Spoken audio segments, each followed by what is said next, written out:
Welcome. I'm E.G. Marshall. You've come to the right place.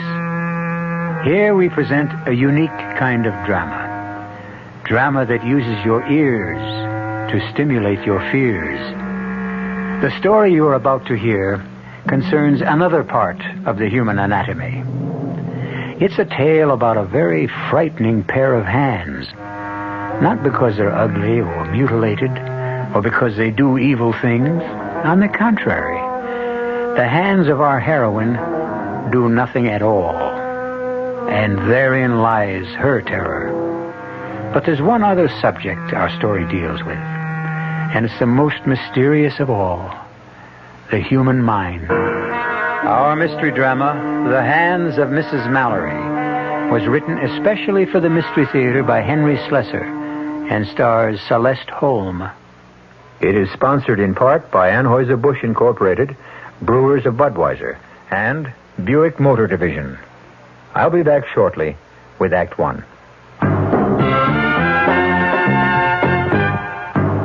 Some research experts say you can't taste the difference between beers. Well, if they're right, then Anheuser-Busch wastes a barrel of time Beechwood aging Budweiser. Only they don't think so. Brewing beer right does make a difference. And they're betting a bundle that you can taste the difference in Bud. When it comes to brewing Budweiser, the Anheuser-Busch choice is to go all the way because they still care about quality.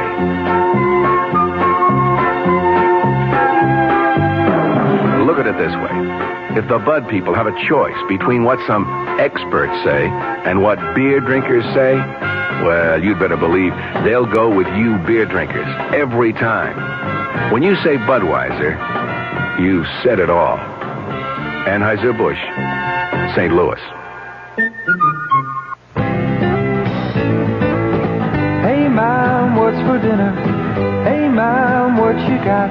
What's for dinner? ShopRite suggests lean, savory smoked ham. Shank portion just 69 cents a pound. Butt portion 79 a pound. Choice grade first cut chuck steak 69 cents a pound. Penn Dutch noodles pound package 49 cents. Crown top white bread just 39 cents for a 22-ounce loaf. For a quick meal, serve Banquet frozen 10-ounce dinners. All varieties except beef or ham are just 39 cents. Check the store-wide values at ShopRite. You'll find a lot more for a little less. She loves the family. She wants the best. She does all that she can do. She lets ShopRite do the rest. Hey, Ma, what's for dinner? ShopRite has the answer.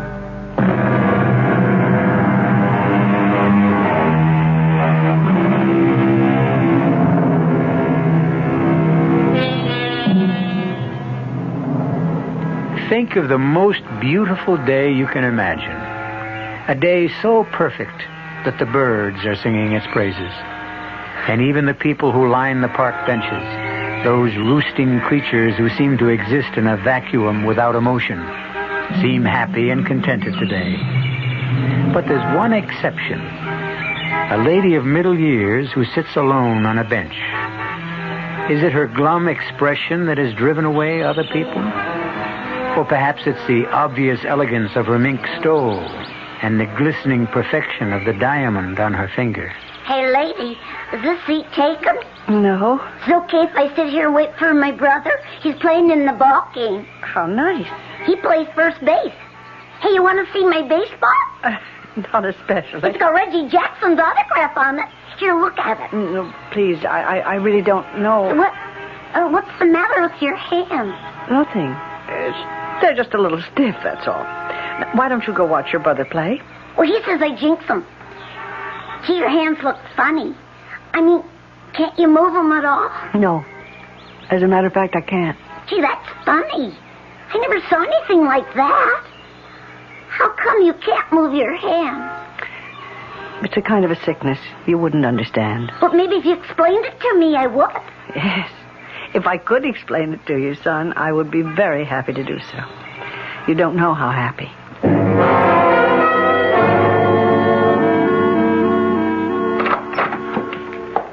Come in, Ida. Have a seat. I always feel so guilty when I take your time. Each examination seems to produce exactly the same result. Well, that's no reason not to keep examining you. Then there isn't any change. No, Ida. No change. What have you been doing lately? Well, I've been sitting in the park a lot. I see. It's a bit ridiculous, isn't it? I have this glamorous terrace. I could sit there like a queen and view the whole park and all the people in it. But I prefer to sit on a bench and watch the squirrels and listen to the children. Well, I think that's a good thing, frankly. To be on the ground, in touch with things. Herbert never believed in that. Herbert liked to get away from the smell of the crowd. Yes, that was the phrase he always used, the smell of the crowd. My husband knew a great number of unkind phrases. Well, I never knew him, of course. No. Neither did I suppose. Even when he was lying in his coffin, I felt as though I were saying goodbye to a stranger. And after Mr. Mallory died, how soon after that did the paralysis set in? Oh, it was about a month. Yes, a month after, I suppose. That soon? Yes. And now it's been how long since you haven't been able to move your hands? 5 years. Can you believe it, Doctor? I can't. After the first 6 months of this terrible paralysis, I thought I couldn't go on living with these stone fingers of mine. I thought it would be preferable to be dead. But you never lost hope of a cure. No. I mean, that's what's kept me going. The hope of a cure. Oh, and something else. I suppose one must say a kind word for money. If there was one thing Herbert did in his life, he managed to leave a very rich widow behind him. Ida, I hope you won't misunderstand what I'm going to say. Doctor, you don't have to say it. I know what comes next. You're going to advise me to get out of myself, to stop thinking about my poor hands and think about other people. Charity work. Well, Ida, that's one suggestion. But... Oh, if you knew how many charity committees use my name, or how many thousands of dollars I give to every foundation with an impressive name. Ida, I was going to talk about going back to that psychiatrist. Oh, that. I honestly think you gave up too soon. If you'd given the man a chance... Dr. Merritt, my hands are paralyzed. I'm not imagining it. They're paralyzed, frozen, insensitive. You've made all the tests yourself. Do you think I've been faking? No, of course not. The illness is genuine, but sometimes the origin of an illness of this nature can... It's all in the mind, yes, of course. All in the mind. So easy to say that, isn't it? So many doctors have told me the same thing. It's so much easier to blame my mind than their own failure. Ida, please. Doctor, excuse me. It's time for me to go. You've got lots of patients waiting for you. Some of them you might even help.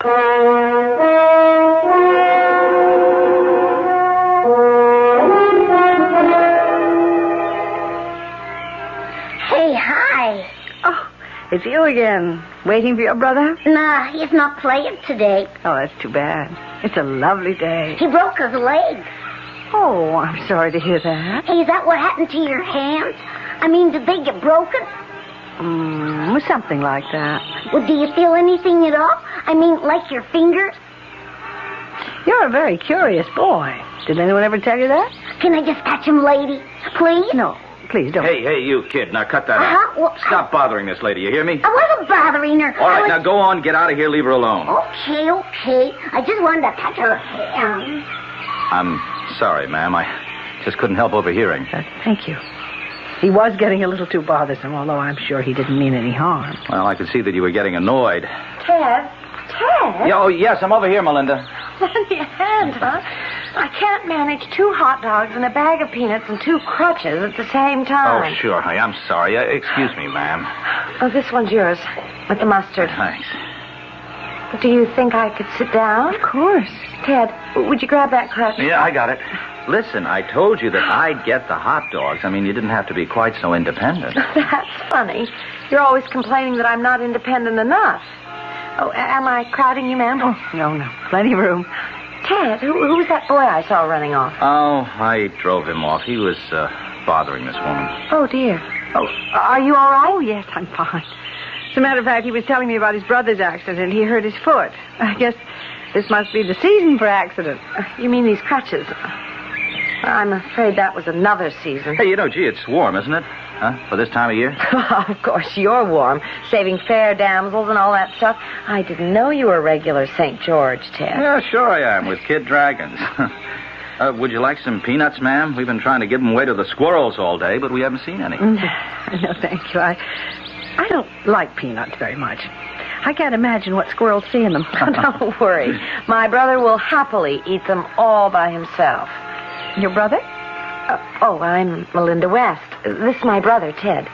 And my name is Mrs. Mallory. How do you do? Haven't I seen you two here before? Oh, you probably have. We live close to the park. Are you from around here, Mrs. Mallory? Oh, yes. I live in that building right there. Oh. What a view you must have. Can you see the park from your window? Oh, yeah. Oh, if I had a window like that, I'd never come down to the park. Well, of course, these crutches sort of discourage you walking around very much. Do you both live in the city? No, we're from Ohio. We've only been here about 2 months, but I guess we'll be going back soon. Don't say that. Don't even think that, Ted, please. I'm sorry, Melinda. I didn't mean to... I gather that you don't want to leave. Well, not if it means that... Well, the truth is we came here to see a doctor, a surgeon who specializes in cases like mine. You see, I was in an automobile accident 2 years ago. I haven't walked since. Oh, I'm so sorry. I know exactly how you must feel. Well, people always think they do, but they really can't. Melinda. What? I think your brother is trying to signal you, Melinda, about me. What do you mean? He means these. My hands. Oh, I'm so sorry. I didn't even realize. No, some people don't realize that I can't move them. See, as long as I sit here very quietly, my whole body is as immobilized as my hands. Yes. Now I know what you mean. I know how tempting it is to just want to sit, be a statue, so that for a little while you can forget that part of you is dead. Oh, come on, Melinda, please. Let's cut this out, huh? Please, tell me more about this surgeon. I can tell you what he said in one word. One 2-letter word. Oh, dear. He won't operate, then? He said it wouldn't do any good. He turned us down flat. That's why I want Melinda to let me take her back home. Oh, well, do you have parents there? No, we have no one. But I don't want to go back. I don't. I want to see... What were you going to say? Never mind, Mrs. Mallory. Now, come on, Melinda. You finished your hot dog. Let's go home. Ted, let me tell her. Let me ask her. For Pete's sake, what kind of nonsense is this? What do you want to bother the woman for? Because there's no one else I can talk to about Dr. Griff. I can't talk to you about him. You just get red in the face and stomp away from me. There's nothing to talk about, and I'm sure Mrs. Mallory isn't interested in fairy stories. I really don't know what either one of you is talking about. Who is Dr. Griff? Oh, he's a quack, a phony. Ted. Well, that's all he is. A 2-bit faith healer who robs every cripple he can get his hands on. You don't know anything about him. You only met him once. Yeah, well, that was enough. I could tell in 1 second that the man is a fake. He can't cure a broken spine. But why not let him try? Somebody has to try. I don't want to be the way I am. Oh, Mrs. Mallory, I don't want to be this way. Help me. Help me, please.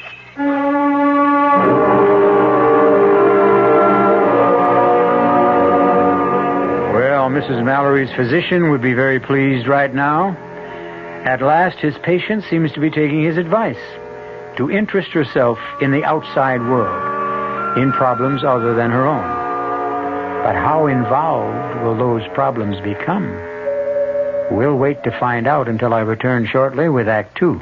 Excuse me, madam. Oh, I'm in an awful hurry. I just wonder if you could answer a simple question for me. So do I. The question is this. What? What happens this time of year? Oh, that's easy. The kids get home from camp. Goodbye. Nope. What do you mean, nope? Nope. I mean, I should know when my kids get home from camp. Well, the answer I had in mind was a tad more general in scope. you Well, see. I gave my answer. Let's hear yours. You know, I'm glad you asked. Are you? You see, what happens this time of year is that Buick dealers are giving particularly great deals on all their 74 Buicks. For a family woman such as yourself, I think a neat little Apollo would be just the ticket. It's small, economical, but surprisingly roomy. And it's a Buick, so it's really quite elegant. You don't say. Now, isn't that good news? Yes. I mean, that you can get such a nifty deal on such a nifty small To be car. sure it is, yes. To be sure. By the way, where do your kids go to camp? Guam. It's a small island in the South Pacific. Guam. There's a very special deal going on at all offices of Suburban Savings throughout North Jersey. It's called Suburban Special Interest Deal, and you'll be especially interested in the savings you get. A top 7.90% effective annual yield on Suburban's limited issue 7.50% savings certificate, and Suburban guarantees it from 4 to 10 years. Minimum deposit $2,500. Early withdrawal prior to maturity is subject to a substantial penalty. Suburban compounds interest continuously from day of deposit paid quarterly. So you not only get interest on your savings, you get interest on the interest. And Suburban offers you the highest interest rate allowed by law. Here's your chance to get a great savings deal. A top 7.90% effective annual yield on Suburban's limited issue 7.50% savings certificate. Why not deal yourself into Suburban Savings Special Interest Deal at any Suburban Savings office in northern New Jersey? Located in Bayonne, Edgewater, Elmwood Park, Emerson, Hackettstown, Morris Plains, Nutley, Paramus, Sparta, and Wayne.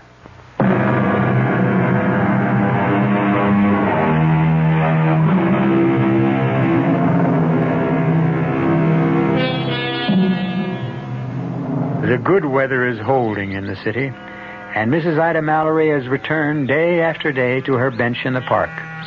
A bench which seems to have become her property by right of eminent domain. But even Mrs. Mallory would have to admit that her interest in these daily visits is no longer restricted to sunshine and green grass. Each day she hopes for another glimpse of the young couple, the scowling brother and his pretty, pathetic sister. And then, on the fourth day, there they were. Excuse me. I don't know if you'll remember me. Why, of course. You're Mrs. Mallory, the lady with the view. Yes, that's right. How are you both? Oh, we're okay.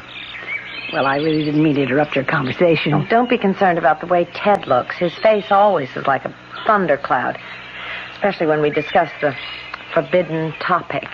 I suppose you mean that doctor. Yeah, she talked me into seeing him again. You know something? Every feeling I had about him the first time was confirmed. That's really impossible, Mrs. Mallory. Tell me something. Is he a real doctor? Well, I'm not sure he's a medical doctor, Mrs. Mallory, but I'm sure he's entitled to the degree. Maybe a doctor of psychology or something like that. I'll tell you what he's entitled to, a good swift kick in But the... I'll tell you one thing about Dr. Griff. He's the only one who said he could help me. He didn't promise. He just said he was hopeful. Well, that's something anyway. Yeah, I'll tell you what he's hopeful about, getting your $500. He says he's very hopeful I can be cured. And that's worth a great deal more than $500. All right, go on. Tell her the rest. Tell her the real clincher. Or you afraid to? What do you mean? Mrs. Mallory, you're an intelligent woman. So listen to how Dr. Griff plans to cure my sister. I know it sounds sort of melodramatic. Oh, it's idiotic. That's what it is. Please, I'd still like to know. Well, he says he uses something called the water of faith. See what I mean? The water of faith? Sounds sort of, religious. Like, the holy water at Lourdes. It's related to that, yes. Oh, now do you see why I say the guy is an out-and-out fraud? The water of faith. Where are we? Back in the Middle Ages? Well, I must admit it does sound sort of odd. Just the same. He said that it works. That it's worked for dozens of people. He wants $500 for the treatment. With no guarantees, you understand. Oh, Mrs. Mallory, would you help me, please? Will you talk some sense to this woman? Oh, my dear. I mean, I have to admit it really doesn't sound reasonable. You mean the $500?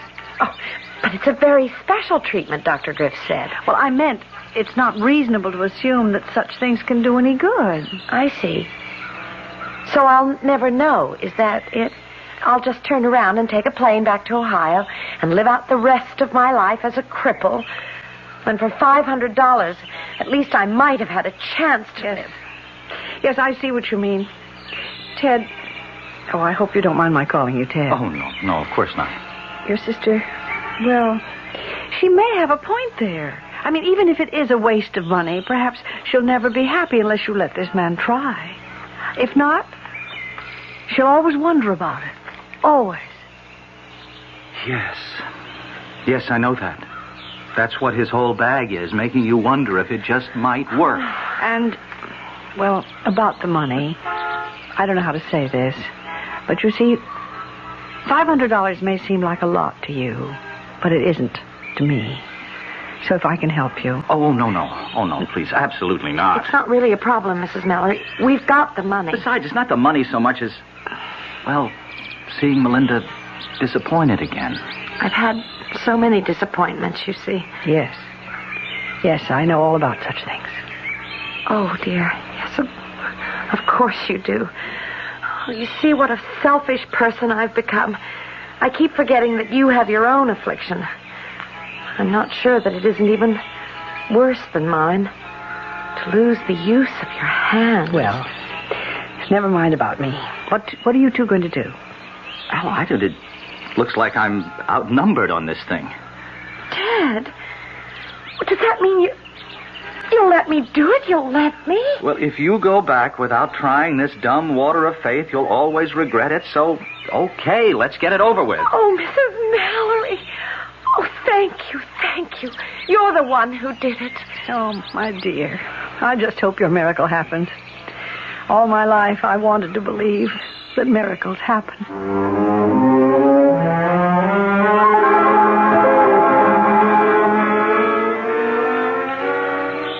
Melinda? Wait a minute. Oh, Mrs. Mallory. Well, you move faster on those crutches than I do on my 2 feet. You're not here alone, are you? No, Ted's with me. I just wanted to take a little stroll by myself. No, that isn't true. We just had another fight, and I had to get away from him. Oh, dear. Now, that doesn't sound too good. Well, you know how Ted is. Well, see, I haven't seen you for 2 days. How are you? The truth is, I don't really know. But I started treatments, Mrs. Mallory. With Dr. Griff? Yes. I started about 5 days ago. And it's nothing at all like what I expected. Well, tell me about it. Well, you remember how silly it all sounded, this water of faith business. Well, it sounded a little theatrical. But it isn't. It's scientific, Mrs. Mallory. That's the most wonderful part of it. Dr. Griff only used that phrase as a convenient description of the drug. What drug is that? Well, maybe I shouldn't tell you this. Why not? Oh, I don't know. I have the feeling that there might be something slightly illegal about it. The drug he uses. A psychedelic suggestion. Psychedelic suggestion? Now, what on earth is that? It's the technique Dr. Griff uses. He uses it to liberate the mind from its control over the body whenever that control is negative. I'm sorry. I really don't understand that kind of talk.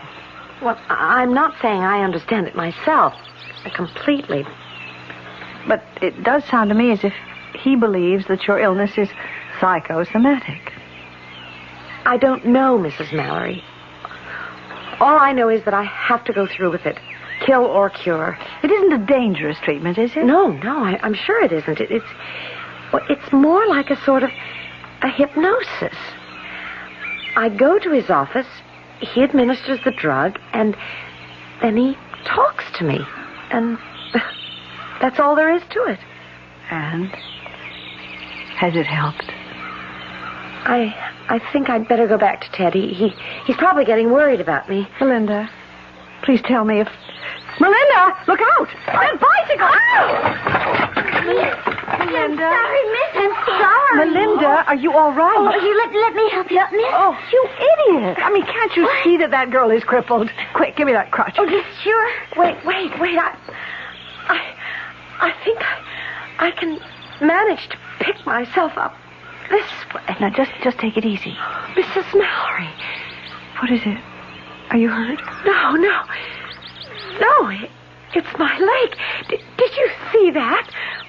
My leg bends slightly at the knee. No, I didn't see Look, it. miss, if you're sure you're okay. Oh, get out of here. Go away and be more careful next Yes, time. ma'am. Oh, Mrs. Mallory. I'm sure it happened. I saw it happen. My leg moved. For the first time in 2 years, it moved.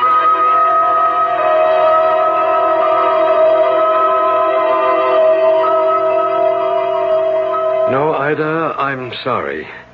I can't find any reference to this Dr. Griff in any medical directory. But that doesn't prove he's a fraud, though, does it? Oh, no, of course not. And as you say, the man may not be a medical doctor. I certainly hope he isn't. Well, why do you say that? Pride of profession, my dear. We don't like to have faith healers bearing the same credentials. And that's what you think he is, a faith healer. Well, of course. Oh, I'm not knocking the power of faith, far from it. Very often it's simply another way of getting at psychosomatic difficulties. Oh, I hate that word. I know you do. Oh, I've been through all that psychosomatic nonsense. All those doctors who tried to tell me that my paralyzed hands weren't, well, what they are.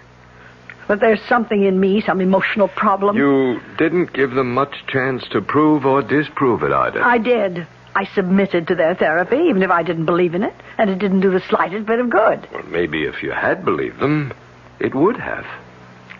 Flesh is flesh, Doctor. Bone is bone. That kind of therapy can't make my hands move any more than it can make that poor girl walk. And I have a good mind to tell him so. Please come in, Mrs. Mallory. Thank you. Won't you have a chair? All right. Well, do you mind if I ask who referred you to me? Well, actually, it was one of your patients, Melinda West. Yes, of course. A very charming young woman. Have you known her long? Just a few weeks. See, I haven't seen her for the last 10 days or so. How is she coming along? Well, actually, you'll get a chance to see her soon. She has a 3 o'clock appointment with me, which is only a few minutes from now. So, if you wouldn't mind telling me what's on your mind, Mrs. Mallory. Well, I just thought it would be worthwhile talking to you, Doctor. About yourself? Well, as you can see, I am afflicted. Do you mind if I look at your hands? Yes, frankly, I'd rather you wouldn't. Not just now. I'd rather hear something about yourself, about this treatment of yours. Melinda said something about a technique you used called psychedelic suggestion. Now, just what is that? It's a medical principle. As old as mesmerism, as new as chemotherapy. The power of mind over body. Psychosomatics. Well, who knows what afflictions is psychosomatic? Some illnesses start with the emotions, some with the body. And more often, it's a combination of both. Really? Germs aren't imaginary. Viruses are very real little creatures. Yet the mind has strange powers over them to make them hurt us or to render them harmless. All right, then. What about a broken leg? Can the mind cause that? Of course. If you use your head, you wouldn't break your leg in the first place. Oh. You're thinking of Miss West, of the fact that she suffered a spine injury. That's right. I hardly see how you can correct something like that. You've seen her x-rays, then? No. You believe the damage is neurological? Well, I know nothing about it. That's strange, Mrs. Mallory. You certainly seem to have an opinion. Be careful, though. You don't have a medical degree. Someone might call you a quack. Listen, Doctor, I came here... Oh, excuse me, Mrs. Mallory. Melinda. I'll be with you in just a minute. No, come to think of it. Why don't you come in now? There's a friend of yours here. A friend? Oh, it's I, Melinda, Mrs. Mallory. Oh, Mrs. Mallory, how nice to see you. Come in, Melinda, please. Melinda, your crutches. Where are your crutches?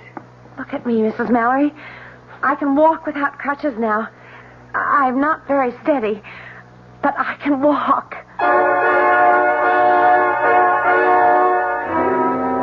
Well, there goes at least one of Mrs. Ida Mallory's cherished notions that the mind can't cure the body. But she sees the evidence of her own eyes, and something tells me that this is one prejudice she's willing to give up. After all, she wants to believe in miracles. And don't we all?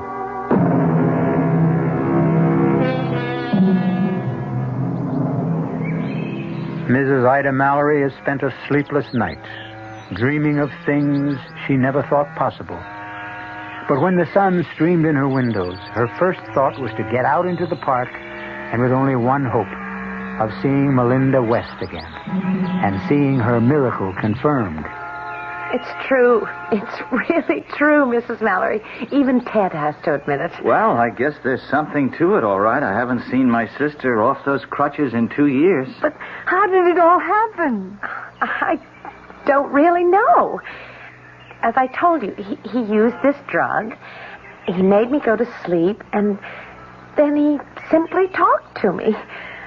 At first, there was nothing, and then I started feeling life in my legs again. Well, you saw me that day in the park when I fell down. Oh, Melinda. I just can't tell you how happy I am for you. Well, and what are your plans now? Oh, go home, I guess. I've got to get back to my job if it's still there. The treatment cost much more than we thought it would. Yes, the 500 went in no time at all. Then he asked for another 1,000. He said it couldn't be helped. The drug he uses is so horribly expensive. Now, listen. I told you once that if there were any way I could help you out financially... No, that's out, Mrs. Mallory. We'll manage okay. Of course we will. And I can go back to work now. I can do anything I want now. Oh, yes. Yes, that must be a wonderful feeling. To be able to do anything you want.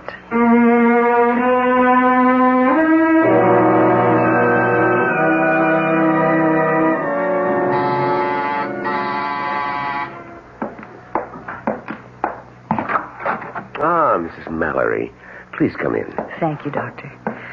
You know, it was really very good of you to see me on such short notice. That's quite all right. Please sit down. Thank you. Well, I don't quite know where to begin. Well, suppose I begin for you. You've been thinking about Melinda West. Yes, I saw her only this morning. She really is cured, isn't she? Yes, Mrs. Mallory. In my opinion, the young woman was cured. But you realize that all I really cured by psychedelic suggestion was the illness that existed in her mind, not her body. But I still don't fully comprehend it. I'm sure there was no real neurological damage to the girl. Oh. I think her bones and muscles and nerves were all in the proper place and functioning normally. Only her mind wasn't. But she seemed so sensible. Mrs. Mallory, do you know the story of that accident? I beg your pardon? Did Melinda ever tell you exactly what occurred that caused her injuries? No. As a matter of fact, she didn't. She simply said it was an automobile accident. That's correct. And she was the driver. Oh. There were 2 other passengers, her mother and her father. Both of them were killed. Oh, dear Lord. She did sustain some injuries in the crash. But it was apparent to me that they were not sufficiently grave to cause her the total paralysis she suffered. You mean she felt that guilty about what had happened? Guilty enough to seek punishment for herself.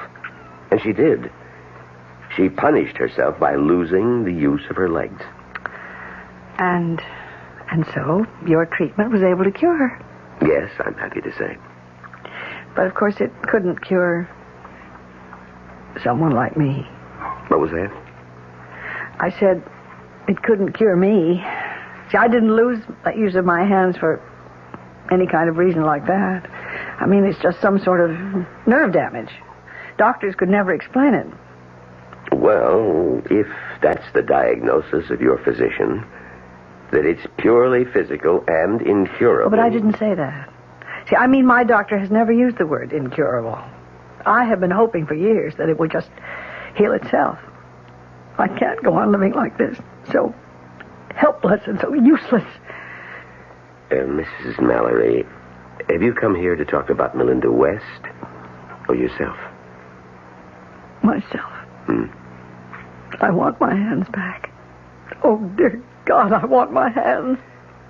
Yes, I was afraid that's what you had in mind. Afraid? Why? Because If you had any idea of becoming my patient, I regret to say that it's not possible. But why not? I mean, you accepted her as a patient, and you cured her. I mean, you really did. Unfortunately, Miss West is the last patient I can accept, at least in this part of the world. Doctor, I don't understand. Do you have to go somewhere? That's correct. Well, where are you going? Abroad. And my plans will keep me abroad for at least a year. Oh, no. I mean, listen, if you're going to Europe, I was thinking of taking a trip there myself. No, Mrs. Mallory, my destination isn't Europe. I'm going to North Africa. A case of some importance. Well, since when is one patient more important than another? Oh, no, I didn't mean it that way. Oh. It's simply that this is a prior commitment. But maybe I could go with you. I mean, I could take up residence there. I'm afraid that's impossible, too. Why? Well, the country I'm going to is a Muslim country. My patient is the son of, well, a notable Arab leader. Well, why would that make any difference? What does it matter? I'll be living within the bachelor section of the official residence. It's an area restricted by Muslim law. You wouldn't be allowed near the place, my dear lady, even if I were free to treat you. And I'm not. But I have money. I'll pay you. I'll pay you anything you want to stay and treat me. I mean, I'll meet this Arab leader's offer. Mrs. Mallory, the fee I'm about to receive, I wouldn't ask of any individual. I've been asked to remain with him for a period not to exceed 1 year. A year? For that year, in a Swiss bank, there will be deposited for me $150,000 in Swiss francs. 150,000? I'm very sorry that you made me reveal that confidence. No, I trust that it goes no farther. I'll pay you the same. What? You heard me. I'll pay you the same. I mean, not in a year's time, but as soon as you cured me. I'm sorry. Your offer is very generous, but it's also conditional. What do you mean, conditional? You will pay only for a cure. That's something I'd never guaranteed a patient. Not Miss West, not my Arab friend, no one at all. All right, then. Suppose it isn't conditional. Suppose I agree to pay you in advance.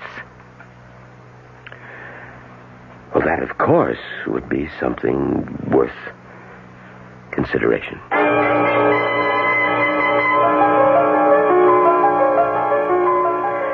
Well, hello, Dr. Merritt. This is certainly a surprise. I think it must be the first time that a doctor ever made a voluntary house call. Well, I didn't come here to see you as a patient, Ida. Only as a friend. Well, that's very kind of you. Ever since I saw you last, I've been thinking over what you told me about this Dr. Griff. Oh, yes. Well, what about him? I thought it would be worthwhile just to ask around about the gentleman. And last week I was attending a joint conference of my medical association and psychological group. Mm-hmm. Well, anyway, I did learn something that I thought you might be interested in. There is no Dr. Griff. What was that? Oh, maybe he has a Ph.D. and tacked that in front of his name, but I'm quite sure that the man is not a medical doctor. All right.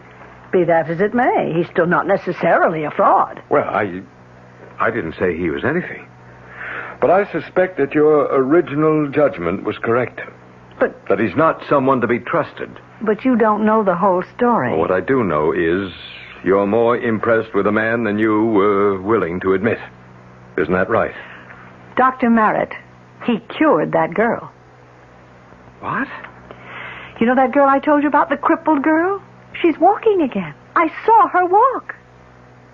Well, I suppose that could be true. Faith healing does have its successes. Well, I'm sorry, Doctor, but I'd rather not discuss this any further. Oh, wait a minute. I don't like the way you sound. Ida, have you made any sort of arrangement with this charlatan? Dr. Merritt, I appreciate your interest, but I refuse to say another word about this matter. I mean, do you understand? Not another word.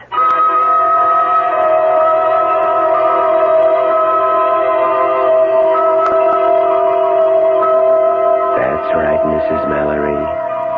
Just relax. Close your eyes and let the water of faith flow through your bloodstream. You can feel it tingling through your body, bringing you peace and tranquility, total peace and happiness. Do you feel it? Yes. Yes, I feel it. And now, I'm reaching out for your hand. Do you see me reaching out for you? Yes. Yes, I see you. And now... Oh, of all times. Who's that now? Yes, what do you want? Are you Dr. Helmut Griff? Yes, who are you? The name's Barry, Doctor. Lieutenant Barry, Racket and Bunko Squad, Police Department. May I come in? No, you can't. I happen to have a patient with me right now. Would her name be Ida Mallory? And who are you? I'm her physician. You might say her accredited physician. I demand to know what this intrusion is all It's about. not an intrusion, Dr. Griff. It's an arrest. What? Doctor? Oh, Dr. Griff? So, may we come in now?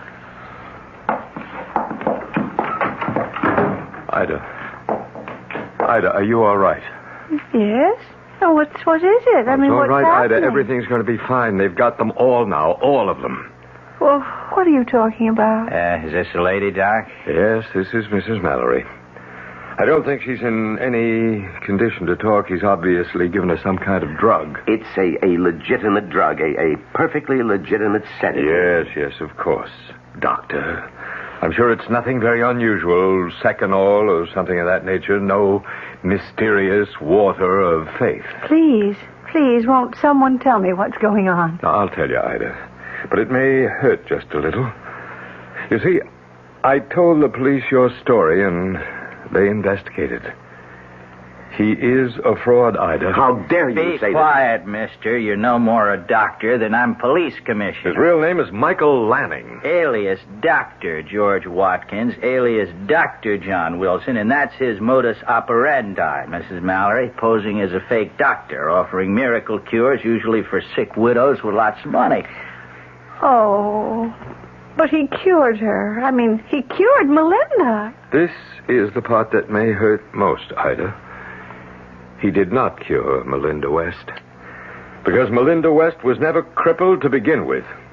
I know. It was just psychosomatic. Oh, no, Ida. Just crooked.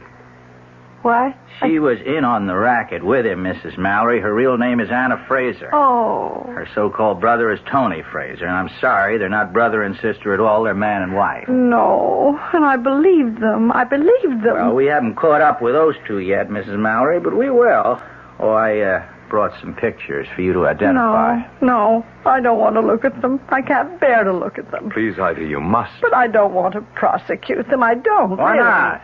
They're crooks, plain and simple. Crooks, all three of them. I don't care. You have to help us now, Ida. You have to identify these parasites. Now, please, look at the photographs. You know something, Doctor? Sometimes people set out to do good and end up doing harm. And sometimes it works the other way around. What do you mean? Pena, stop that. Now, don't rip up those photos. Mrs. Mallory, please. Ida, what are you... What? Well, for the love of heaven, you're tearing up the pictures. You're tearing them up. With my hands, Doctor. With my own hands.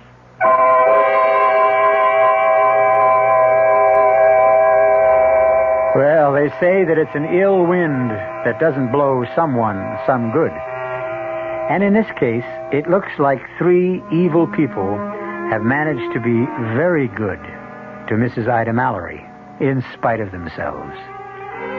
If there's a moral to this tale, I'd frankly hate to be the one to say it.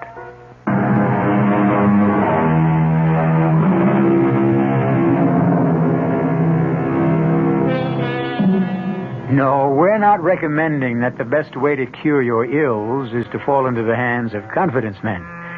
This included Celeste Holm, Patricia Elliott, William Redfield, Evie Juster, Arnold Moss, and Leon Janney. The entire production was under the direction of Hyman Brown. Radio Mystery Theater was sponsored in part by Buick Motor Division and Anheuser-Busch Incorporated, brewers of Budweiser. Bit suspicious, okay? Our cast included Celeste Holm, Patricia Elliott, William Redfield, Evie Juster, Arnold Moss, and Leon Janney. The entire production was under the direction of Hyman Brown. Radio Mystery Theater was sponsored in part by Buick Motor Division and Anheuser-Busch Incorporated, brewers of Budweiser. This is E.G. Marshall inviting you to return to our Mystery Theater for another adventure in the macabre. Until next time, pleasant dreams.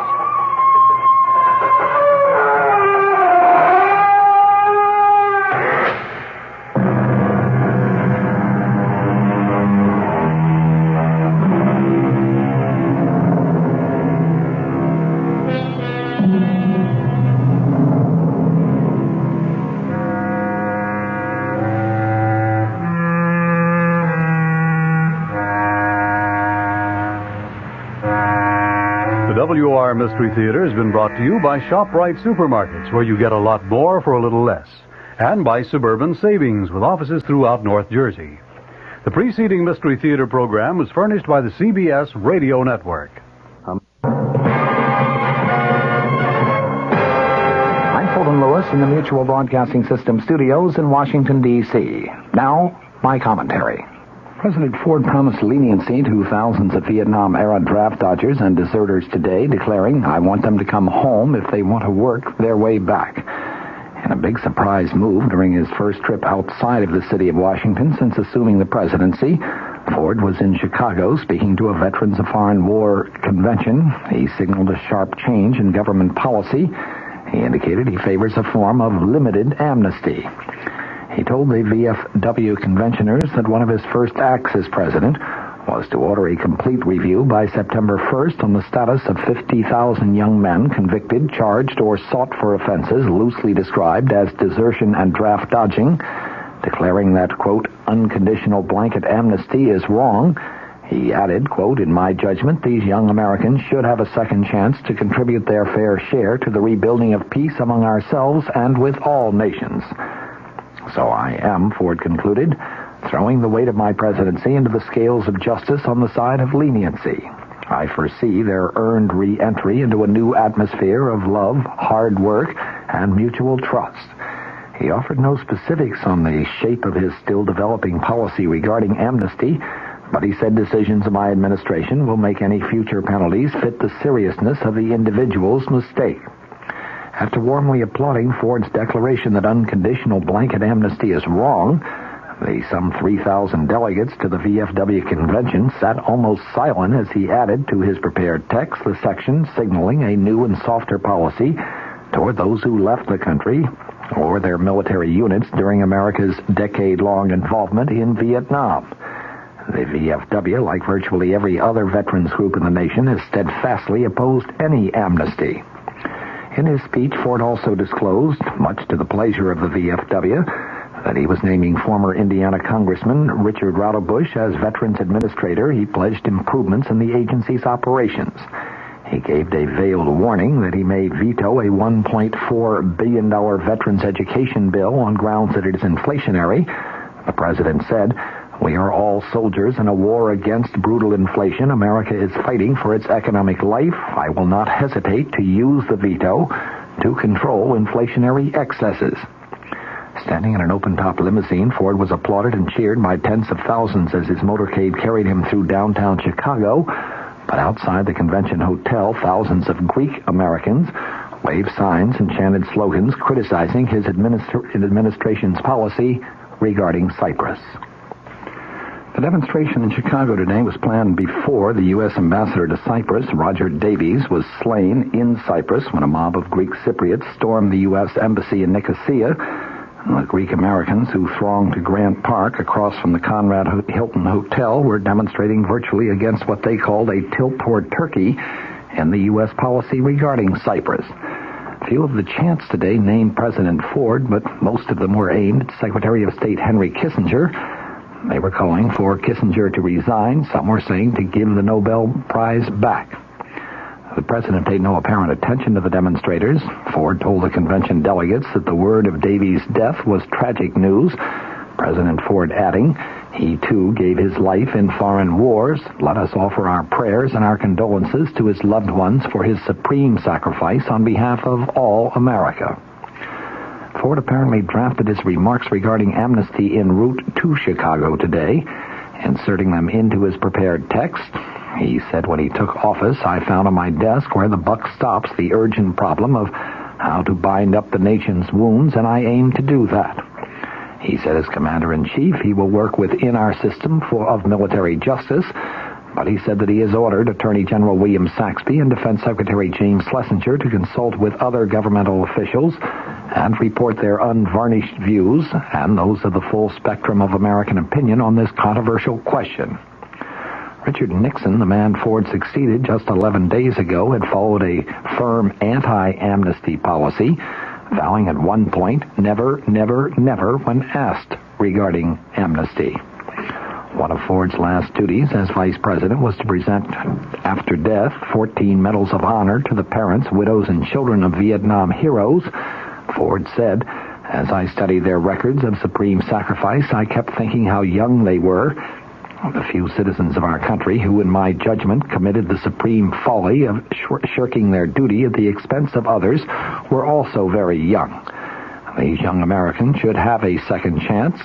I will act, he said today. I will act promptly, fairly, and firmly in the same spirit that guided Abraham Lincoln and Harry Truman. I reject amnesty, and I also reject revenge. His announcement that Ralph Bush, a former VFW national commander and now deputy VA administrator, would be promoted to succeed Donald Johnson drew sustained applause from the delegates today. Ford said he is a man who gets things done. I am confident that he will do a first-class job. He set some guideposts for the new administrator.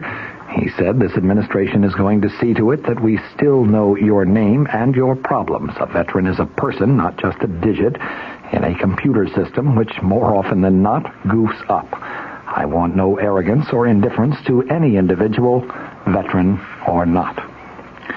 Because of Richard Nixon's decision to voluntarily step down from the presidency, a long impeachment debate on Capitol Hill obviously has been avoided, and because of that, both the House and the Senate have been able to get down to other pending business, matters which, had the impeachment process continued, may well have been delayed at least another 2 months, and possibly even longer. One of these issues is House consideration of the question of continued U.S. purchases of chrome ore from Rhodesia. It is an issue which was seemingly resolved some 3 years ago when, after lengthy debate and several very close roll call votes, the U.S. Senate went on record favoring a resumption of such purchases, trade with the southern African nation of Rhodesia having been discontinued by an executive order of President Lyndon Johnson issued in January of 1967. That was an order which brought the United States into full compliance with the United Nations Security Council embargo against Rhodesia. That Security Council action, in turn, having been brought at the request of the British government in response to Rhodesia's unilateral and, in London's view, illegal declaration of independence from Britain late in 1966. The problem of complying with the Security Council embargo of Rhodesian goods insofar as the United States was concerned, a problem that was ultimately recognized by the Senate, was that our domestic ferroalloy industry, which is a vital arm of our national defense system, had grown heavily dependent upon Rhodesian chrome. Chrome ore is a vital ingredient in the production of stainless steel, and you need stainless steel in order to manufacture scores of national defense items. Rhodesia, in fact, was about the only free world source of high-grade chrome ore. The mines there are actually owned by 2 American companies. Cutting ourselves off from Rhodesia would mean that we would have to turn to the world's second major source of chrome, the Soviet Union, and that, in the view of most defense specialists, would seriously jeopardize our national security. Indeed, that very situation did develop in the wake of President Lyndon Johnson's executive order of 1967. Beginning in January of that year, U.S. companies were told that they could no longer purchase Rhodesian chrome, and they were forced to turn to the Soviet Union for that material. The Kremlin, incidentally, responded to its new near-monopoly status by jacking up the price for its chrome from $25 per ton to more than $75 per ton, the increase being accomplished in a period of less than 3 years. It was Virginia Senator Harry Byrd who brought these matters to the attention of the Senate, and it was his amendment exempting chrome from the anti-Rhodesian boycott, which was ultimately approved by the Senate in the fall of 1971. By the time the issue reached the House of Representatives, the United Nations had voted to admit Communist China to that organization's membership, and as you recall, it had expelled one of the founding members, Nationalist China. The mood in the House of Representatives was hardly friendly to the UN, and in that atmosphere, the House members voted an overwhelming 251 to 100 in support of Senator Byrd's amendment, and by early 1972, imports of Rhodesian chrome to this country had been resumed. Liberals had argued vehemently against the Byrd Amendment.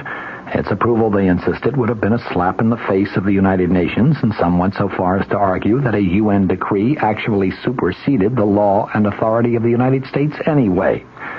They actually sued in the courts in hopes of getting the courts of this country to agree with their point, but they lost. The U.S. Court of Appeals ruled that the U.S. Constitution is still our national charter. The Charter of the United Nations is not. Significantly, when the vote in the House was taken in late 1971, Michigan Republican Representative Gerald Ford, then the House Minority Leader, took a strong stand in favor of the Byrd Amendment. Had he remained neutral, many other Republicans might have abstained. Several times since approval of the Byrd Amendment, congressional liberals have tried to have it repealed. Last January, they succeeded in getting the Senate to support repeal. Tomorrow, the issue comes up in the House. Regarding the Rhodesian chrome ore issue, it is to be hoped and expected in view of the overwhelming nature of the House of Representatives' last vote on the very same issue, that the House will remain consistent with its earlier stand when it votes tomorrow.